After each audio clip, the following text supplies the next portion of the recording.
ছেলের ভালোবাসা। এবার মনে করলেন আমার স্ত্রী আর আমার সন্তানকে আমি মক্কার সামনে দেখে আসি।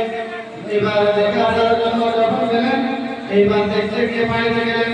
ইসমাইল আলাইহিস সালাম বাড়িতে নেই, ইব্রাহিম আলাইহিস সালাম বাড়িতে যখন গেলেন, ইসমাইল আলাইহিস সালামের স্ত্রী তাকে বসতে দিলেন। সেই মতো যেভাবে মেহমান নামাজি করতে হয় সেই রকম মেহমান নামাজি করলেন না। ইব্রাহিম আলাইহিস সালামের পছন্দ হলো না। ইব্রাহিম আলাইহিস সালাম যাওয়ার সময় বললেন, বৌমা শোনো শোনো, তুমি যখন তোমার স্বামী বাড়িতে আসবে তোমার স্বামীকে বলিও এইরকম একজন মানুষ এসেছিলেন, কিন্তু তোমাকে ওসিয়ত করে গেছে যে তোমার ঘরের চৌকাঠটা পরিবর্তন করতে বলেছে। এবার ইসমাইল আলাইহিস সালাম যখন বাড়ি আসলেন, বাড়ি আসার পর এবার স্ত্রী বলছে, স্বামী গো, আমাদের বাড়িতে এরকম একজন লোক এসেছিলেন, কিন্তু তোমাকে ওসিয়ত করে গেছেন যে তোমার ঘরের চৌকাঠ পরিবর্তন করতে বলেছে। ইসমাইল আলাইহিস সালাম বললেন, ওরে আমার স্ত্রী শুনো শুনো, যে লোকটি আমার বাড়িতে এসেছিলেন সেটা হচ্ছে আমার বাবা ইব্রাহিম আলাইহিস সালাম। আর যে ঘরের চৌকাঠ পরিবর্তন করতে বলেছেন সেই চৌকাঠটা হচ্ছে তুমি, বলতে তোমাকে আমার বাবা তালাক দিতে বলেছে। ইব্রাহিম আলাইহিস সালাম আর দেরি করলেন না, ততক্ষণ আপনি স্ত্রীকে তালাক দিলেন, অর্থাৎ তালাক দিয়ে দিলেন।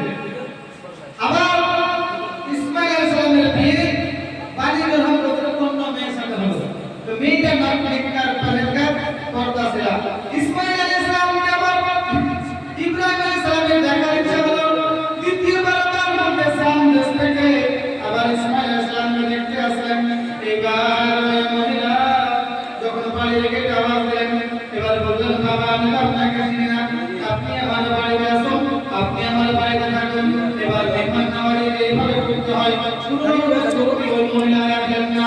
এবার ফেরাউন আলাইহিস সালাম ইসলামিয়া ইসমাইল আলাইহিস সালামের দেখা হলো না।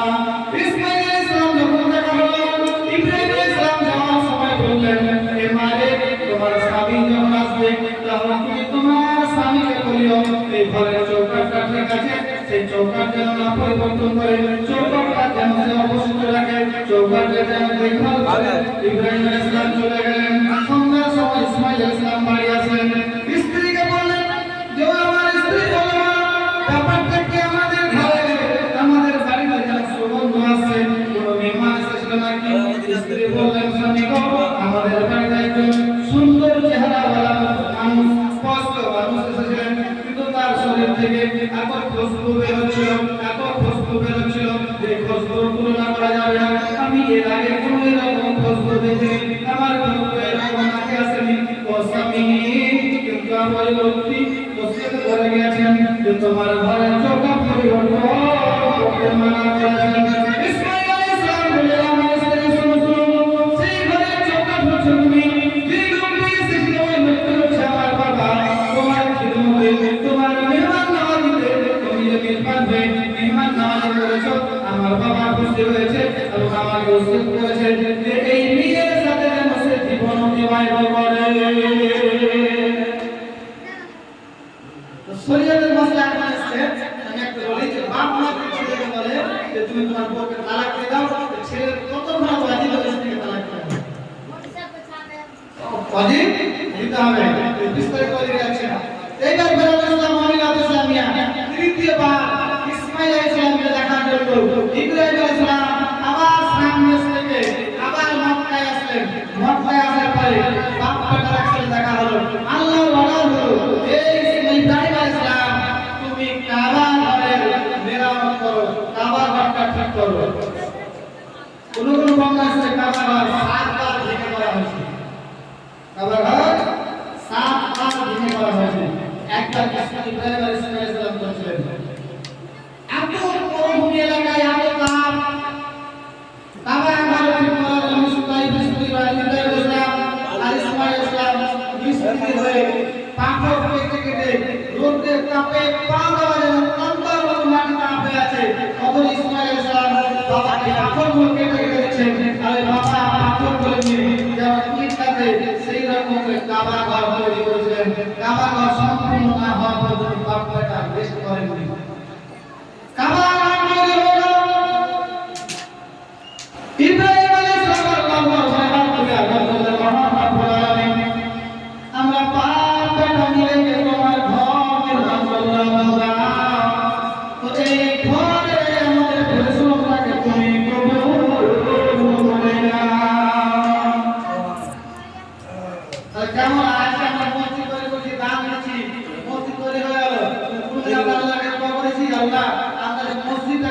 আল্লাহ আমাদের পরিশ্রমটা কবুল করো আর তুমি আমাদেরকে এই মসজিদে নামাজ পড়তে হবে এগুলো আমরা ভাবি তাহলে মসজিদ করতে হবে মসজিদ করতে হবে কিন্তু মসজিদ করে নামাজ পড়তে হবে এটা কেন বলছো না কিন্তু মুসলিম সমাজে দুটা কম্পিটিশন খুব জোরদার চলছে আপনি যেখানে যাবেন সুন্দর থেকে সুন্দর আলিশান থেকে আলিশান মসজিদ করতে হবে আর হচ্ছে কাজ চলছে আর জালসা করতে হবে বিরাট থেকে বিরাট যত ভালো করা যায় যত মসজিদ না হয় জালসা করে জালসার কথা শোনা আমাকে আমল করতে হবে এটা বলছে মসজিদ করে আমাকে নামাজ পড়তে হবে এটাই বার বলছে কয়জন আল্লাহ যেন তৌফিক দান করে ইব্রাহিম আলাইহিস সালাম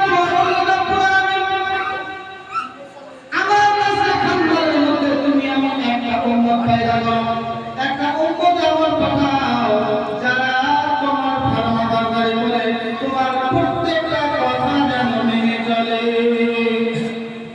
ইব্রাহিম আলাইহিস সালাম বললেন রব্বুল আলামিন এবং আমার খানদানের মধ্যে তুমি একজন নবী পাঠাও যেন আমার নবী পাঠাও এইবার ইব্রাহিম আলাইহিস সালাম বললেন হযরত আদম থেকে নিয়ে আর কিয়ামতের সকাল পর্যন্ত সমস্ত মানুষ যারা দোয়া করেছিলেন এক কথায় 18,000 মানুষ বাজার জন্য ইব্রাহিম আলাইহিস সালাম দোয়া করেছিলেন আজকে আমরা সেই ইব্রাহিম আলাইহিস সালামের দোয়ার ফল সহিহ হাদিসের মধ্যে আছে বিশ্বনবী সাল্লাল্লাহু আলাইহি ওয়াসাল্লাম বলেছেন আমি ইব্রাহিম আলাইহিস সালামের দোয়া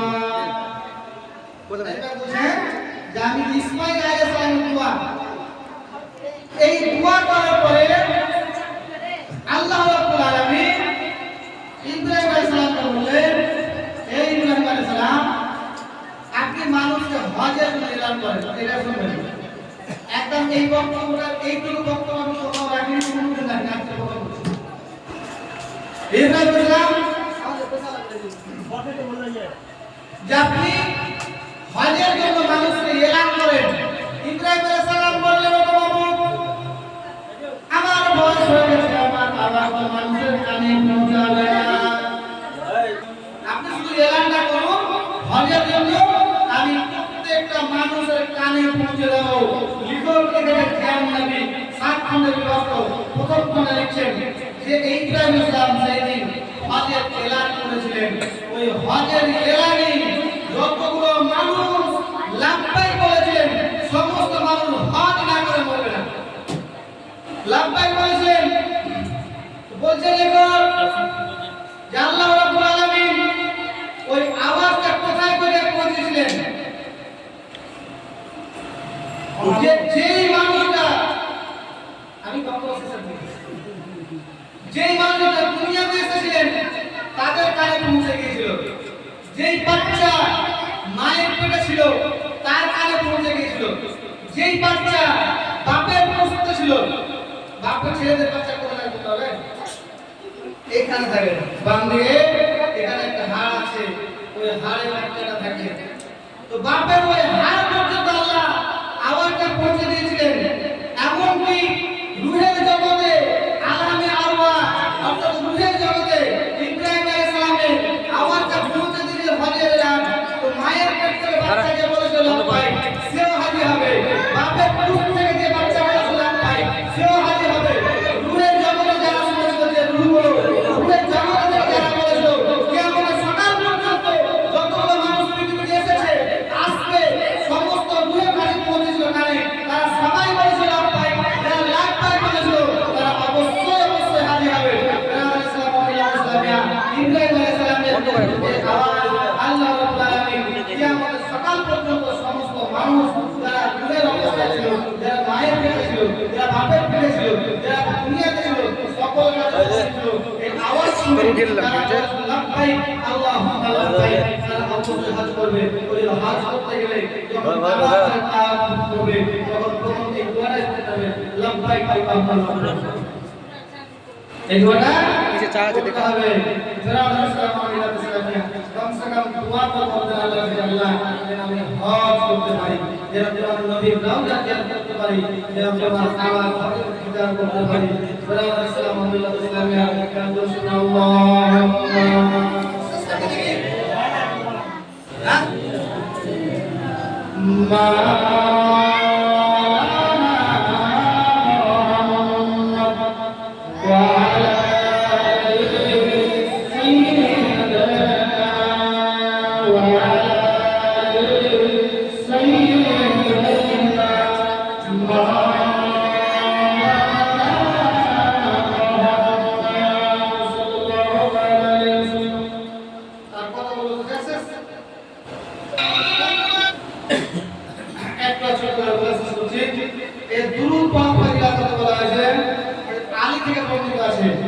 আলী বলেন যে যদি দোয়া যদি দুরূদ না পড়া হয় তাহলে ওই দোয়া আসমান জমিনের মধ্যে স্থানে চলবে, আসমানে পৌঁছাবে না। এই যে তোমার ভালো লাগে আল্লাহ বলছেন যে দোয়ার মধ্যে যদি নবী পাকের নাম নেওয়া হয়, আহলে বাইতের নাম নেওয়া হয়, তাহলে ওই দোয়া আল্লাহর দ্বারা কবুল হবে না, আসমান জমিনের মধ্যে চলবে, মধ্যবর্তী স্থানে চলবে। নবী পাক বলছেন কেউ যদি আমার উপরে দরুদ পড়তে ভুলে যায় তাহলে ও জান্নাতের রাস্তাটা ভুলে যাবে। নবী পাক বলছেন সবচেয়ে ওই ব্যক্তি বকিল যে আমার নাম শোনার পরেও দরুদ পড়লো না, সে বড় বকিল। নবী পাক বলছেন কেউ যদি আমার উপরে একবার দরুদ পড়ে আল্লাহ রাব্বুল আলামিন তার 10টা গুনাহ মাফ করে দেবেন, তার 10টা নেকি তার আমলনামায় লিখবেন, তার 10 ভাগ সম্মান বাড়িয়ে দিবেন। আর নবী পাক বলেন যে আমার প্রতি যদি দরুদ পড়বে আমার উপর আল্লাহ এক সাহাবী বলেন ইয়া রাসূলুল্লাহ ইয়া হাবিবাল্লাহ আমি তো বেশি সময় আপনাকে দরুদ পড়ি, কতবার সময় আমি আপনাকে দরুদ পড়ব? নবী আমার বললেন তুমি এটা ভালো বুঝো ইয়া রাসূলুল্লাহ আমি আমার সময় যদি কাছে অর্ধেক সময় আপনাকে দরুদ পড়ব। নবী পাক তুমি এটা ভালো বুঝো ইয়া রাসূলুল্লাহ তুমি এক ভাগ সময় আমি আপনাকে দরুদ পড়ব। নবী বলে তুমি এটা ভালো বুঝো তাহলে ভালো হবে। নবী আমার কাছে সাহাবায়ে বলে ইয়া রাসূলুল্লাহ ফরজ ও ওয়াজিব ইবাদত বাদ দিয়ে আমি কোনো ইবাদত করব না, শুধু আপনার উপরে আমি দরুদ পড়ব। নবী আমার বললেন তুমি একাই যদি করো তাহলে তোমার পরেশানি দূর হয়ে যাবে, তোমার সমস্যা দূর হয়ে যাবে, তোমার সমস্ত রকমের বিপদ আপদ দূর হয়ে যাবে এবং তুমি কিয়ামতের মাঠে আমার নিকটবর্তী থাকবে, আমার নিকটবর্তী থাকবে। দুরুদের এত ফজিলত আছে, আর এই দুরুদের ব্যাখ্যা বলা হয়েছে আপনার রুচিতে বরকত হয় না, মনে শান্তি আসে না, স্বামী স্ত্রী ঝগড়া মিটে না, বাড়িতে সমস্যা মিটে না। বেশি বেশি করে আপনি নবীর উপরে দুরুদ পাঠ করুন। তাবিদের পিছনে ছুটতে হবে না, ঝুড়ি পিছনে ছুটতে হবে না, কবিরাজের পিছনে আপনাকে ছুটতে হবে না, কোনো দাতা বাবার পিছনে ছুটতে হবে না, কোনো ফকির বাবার পিছনে ছুটতে হবে না, কোনো সাধু বাবার পিছনে ছুটতে হবে না। বেশি বেশি করে আপনি দুরুদ নবীর উপরে পড়ুন, আল্লাহর কাছে দোয়া করুন, ইনশাআল্লাহ আমি কসম করে বলছি এখানে আপনার বাড়ির সমস্ত সমস্যার সমাধান হয়ে যাবে। আরে দুরুদের ফজিলত দূরের কথা, নবী পাকের ইচ্ছাতে এত ফজিলত যে একজন মানুষ নবী পাকের একটা দাসী ছিল, নাম হচ্ছে উম্মে আইমান। তিনি বর্ণনা করেছেন হাদিসে যে নবী পাকের একটা কাঠের পাত্র ছিল, ওই কাঠের পাত্রতে নবী রাতে পেচ্ছাপ করে পাত্রে রেখে দিয়েছিলেন, পাত্রটাতে রেখে দিয়েছিলেন। আর আমার অনেক পিপাসা লেগেছিল, এবং পিপাসার আমি কি করলাম রাতে গিয়ে নবী পাকের পেচ্ছাপ মোবারককে পান করলাম। নবী আমার সকালে বলছেন এ উম্মে আইমান শুনো শুনো, জীবনে তোমার পেটে অসুখ হবে না, তোমার পেটে অসুখ হবে না। আরেকবার মনে আছে নবী পাকের একটা স্ত্রী নাম হচ্ছে উম্মে হাবিবা। উম্মে হাবিবার একটা দাসী ছিল, ওই দাসীর হাত হাতে থেকে এসেছিল, তার নাম হচ্ছে বরকত, তার নাম হচ্ছে বরকত। সে বরকত বর্ণনা করতে মেয়ে ছেলে নাম রাখবেন, এই মহিলা নাম হচ্ছে বরকত। এই বরকত বর্ণনা করছে নবী পাকের একটা মাটির পাত্র ছিল, নবী পাক মাটির পাত্রে পেচ্ছাপ করতেন। আমি একটি পাত্রে কি করলাম, নবী পাকের পেচ্ছাপ মোবারকটাকে নিয়ে আমি পান করলাম, আমি খেয়ে নিলাম। এবার নবী পাক সকালে দেখছে ওই পাত্রে কিছু নাই, জিজ্ঞাসা করলেন বরকত এই পাত্রটা খালি কেন আছে? বলে ইয়া রাসূলুল্লাহ ইয়া হাবিবাল্লাহ আমি এই পাত্রের পেচ্ছাপগুলো পান করে নিয়েছি।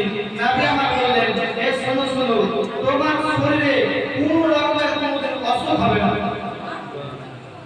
এই বরকতের ছেলের নাম হচ্ছে ইউসুফ, ওই জন্য এই বরকতের একটা টাইটেল হচ্ছে উম্মে ইউসুফ। তো বর্ণনা করছে যে উম্মে বরকত মরা পর্যন্ত লাগে না, জ্বর পর্যন্ত হয় না, তার পেটে কোনো সমস্যা হয়নি, এক বর্ণনায় পাওয়া যায় তার মাথার চুল পর্যন্ত কাটে না।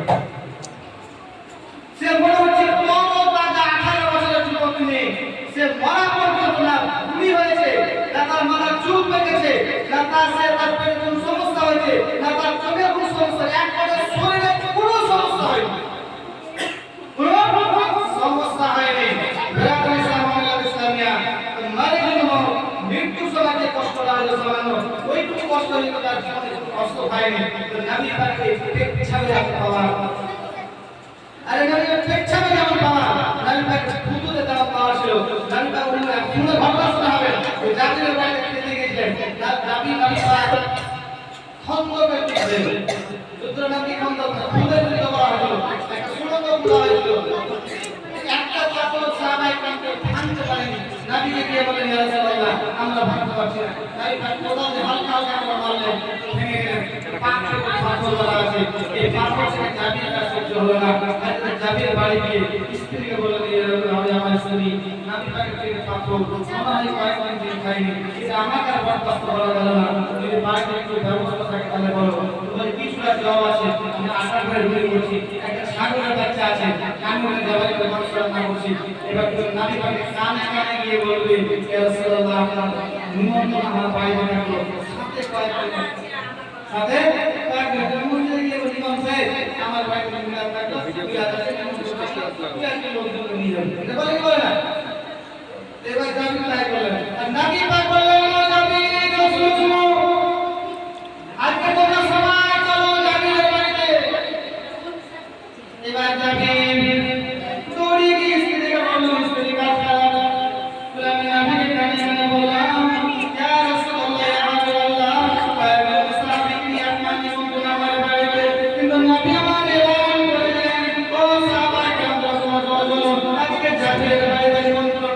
স্ত্রী আসলে সমস্যায় পড়ে গেল, না তার স্ত্রী বলপারে ছিল, লেকচার ছিল, নবী প্রেমিক আছে, বলেন সাহাবীকে টেনশন করতে হবে না, চিন্তা করতে হবে না, নিমন্ত্রণ দেওয়া তো তোমার কাম, সাহাবীদেরকে নবী পাক নিয়ে আসবেন, খাওয়ানো নবীর কাজ। এবার নবী পাক বাড়িতে গিয়ে বসে গেলেন, আর জাবিরকে বললেন আমি না যাওয়া পর্যন্ত ছাগলের মাংস রান্না করবে না, রুটিও তৈরি করবে না। এবার নবী পাক বললেন জাবির আমি এসে দিয়ে নিয়ে আসো, নিয়ে আসার পরে নবী পাক শুধু থুথু মোবারক দিলেন, শুধু মোবারক দিলেন। তো জাবিরকে গিয়ে বললেন মাংস থেকে দিলেন, এবার মাংস রান্না করো, আর রুটির আটাটা দেখবে না, আটা দেখবে না। এবার প্রায় 1000 বেশি সাহাবী ছিল, সবাই মিলে খাবার খেলেন, বাড়ির সমস্ত লোক খেলেন, আত্মীয়স্বজন খেলেন, জাবিরের ধৈর্য হয় ধৈর্য হবে এত সামান্য আটা ছিল, এত লোক হাজার হাজার লোক হয়ে গেল, কত সমস্ত আটা শেষ হয়ে ব্যাপারটাকে তোমরা সরিয়ে গিয়ে কাপড়টা ধরে যখন আটা দিলেন, আটা আস্তে আস্তে শেষ হয়ে গেল। নবী পাকের কাছে গিয়ে বলে ইয়া রাসূলুল্লাহ ইয়া হাবিবাল্লাহ এরকম আমার বাড়িতে হলো, ইয়া রাসূলুল্লাহ কি করা হয়? নবী আমার বলে আর কিছু বলার নাই, তুমি যদি আটাটা শেষ না দেখতে তাহলে তোমার পুরো পরিবারকে শেষ করতে পারবে। আচ্ছা বলুন এই বক্তব্যগুলো হাদিসগুলো পড়ে কিছু 224 নাম্বার ওয়াহাবীদের নাম্বার কত 224 এই ব্যাপারে বলছে যে নবী এরকম নবী এরকম নবী এরকম। আপনি যদি কোনো খাবার একটু খাবেন, আপনার দাদা বাচ্চা ছেলে পেছন দিয়ে আপনি খাওয়ার পরে আপনি খাবেন, খাবেন না পেছন খাওয়া হারাম আছে, থুতু খাওয়া মাকরুহ আছে, মাসলা বুঝে পেছন খাওয়া হারাম, থুতু খাওয়া মাকরুহ।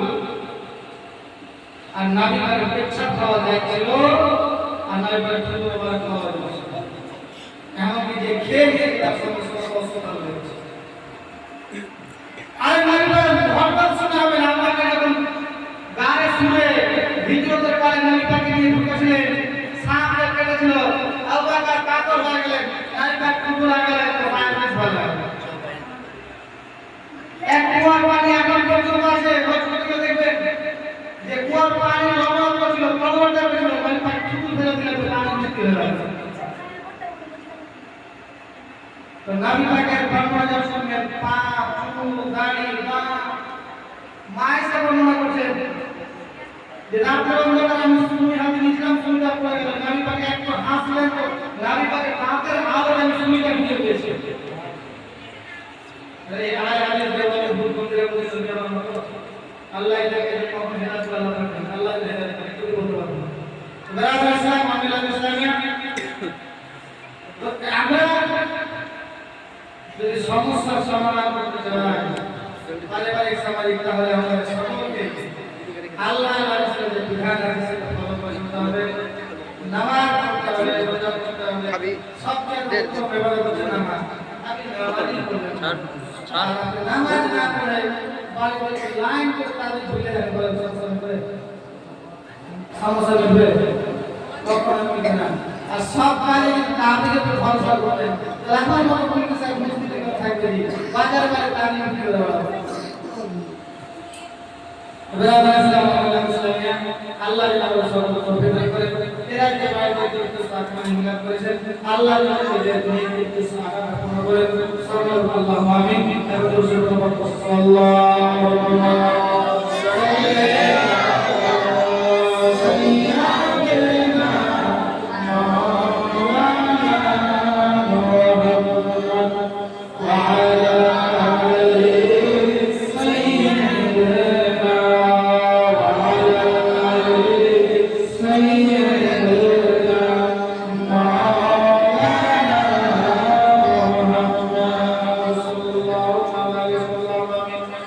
পড়া আছে